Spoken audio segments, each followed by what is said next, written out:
So, Coach, it was a little bit of a different result tonight.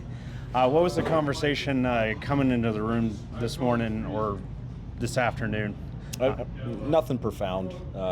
I knew that they would respond. This is a group that has a lot of pride. Not happy with the way, obviously, things had gone. We honestly discussed a little bit of the discipline that I think kind of gets in the way of some of the 5-on-5 play where we're pretty good. And for the most part, we managed it pretty well in an emotional game. I think only giving up 3 or 4 kills and doing a really good job on those kills. And then, Magna just had a heck of a response with those 4 points and getting the Teddy Bears going.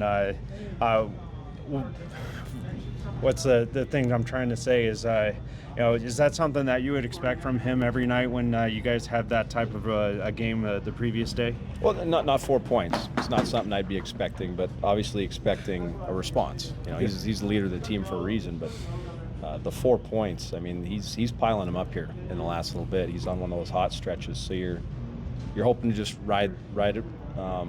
But yeah, he's, like I said, this group was going to respond. Did I know it was going to be 6-1? No, but I knew that this group was going to be ready to play tonight. And Taylor's, he's on a streak. He's got 3 goals in 3 games. I mean, he's just bunching them up and multiple goals a night. But is there anything that you guys are telling him or trying to improve, tell him to do with his game to get this many goals at once? No, we're trying to get him to the interior. He's scoring his goals around the net. He's always been able to get. When you look at his analytic profile, he gets a lot of shots from that dangerous area. We're just trying to increase the amount of volume from there so that he would score. And I mean, again, tonight he's around the net. I think that's his third 4-on-4 goal. Seems to be very effective there. So I think you're just seeing a player get more comfortable in his surroundings, comfortable in his league, and then the skills seem to come on a little bit more. And I hadn't had a chance to talk to you about Luke Toporowski, if I'm saying that correctly. Nailed it.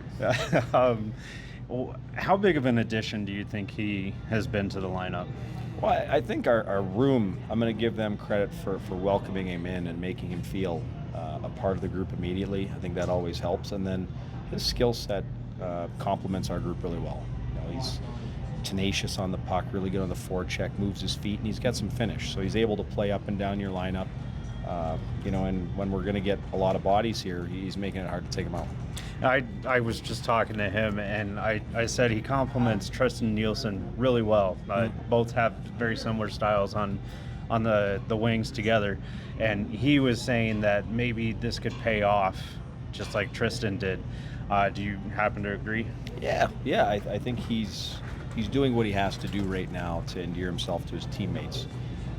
So he's just, whether it's scoring or being on the right side of pucks, and he's still learning the system. I think he's only 6 or 7 games in. So, yeah.